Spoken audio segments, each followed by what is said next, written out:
Dit is nodig dat ons denke en ons wil sal forceer en beveel soos wat die psalmdigter sê, om nie net altyd te kla en bitterheid dalk uit te spreek en ongeloof uit te spreek in ons gebede nie, maar om lof te uiter teenoor die Here. Jy luister na Kort en Kragtig en ek is Fanie Meiburg. Kom ons word kragtig deur die woord. Op hierdie woensdagmôre groet ek jou met die gedagte lof vir God. Lof vir God. Psalm 113 vers 1 tot 9 wil ek gou vir jou lees hier in die vroeë oggend of wanneer jy ook al na hierdie pot gooi luister. Halleluja.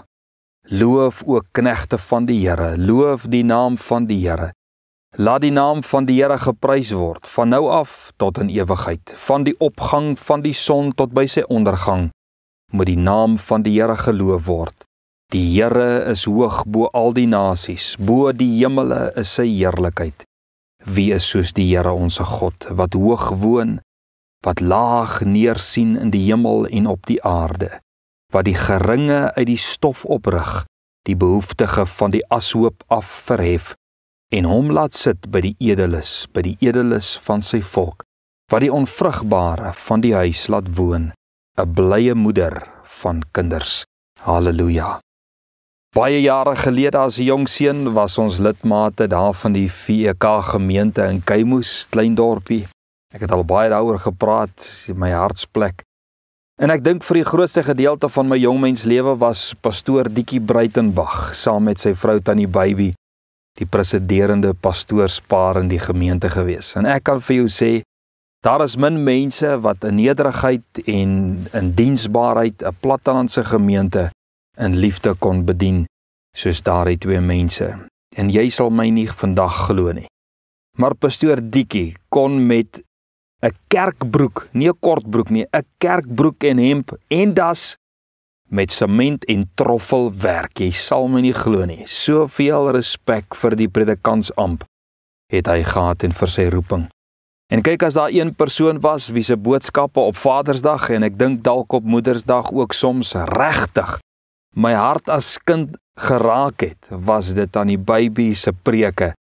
En dan wil jy nooit harsop en vetkoek en soetigheid en drywe na die aanddienste of Pinksterdienste misloop nie. Jy wou nie. En toe ek 'n virus in my rugmerg gekry het hier in my hoërskooljare en 'n tyd lank verlam was pastoor Diekie, maar altyd daar om God met soveel deernis en empatie vir my te kon aanroep. Dit is hy wat my deur die doopwaters gevat en 'n voorbeeld in soveel aspekte van die bediening en die lewe gegee het. As ek vandag terugdink, sou ek graag aan sy voete wou sit, dat hy my meer van God en die bediening kon leer. Wat 'n voorreg sou dit nie kon wees nie.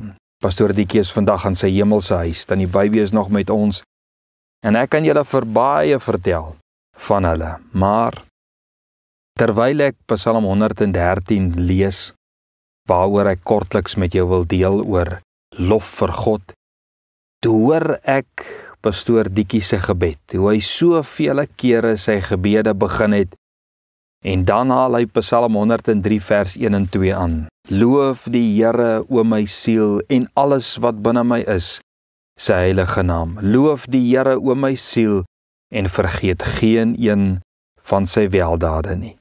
Ek kan dit nie vergeet nie. Geen ander woorde kan ek roep van enige gebede, behalwe hierdie woorde van lof tot God nie. En is dit nie ironies nie? Want kind van die Here, ons moet besef dat ons lewe moet 'n lewe van lof vir God wees.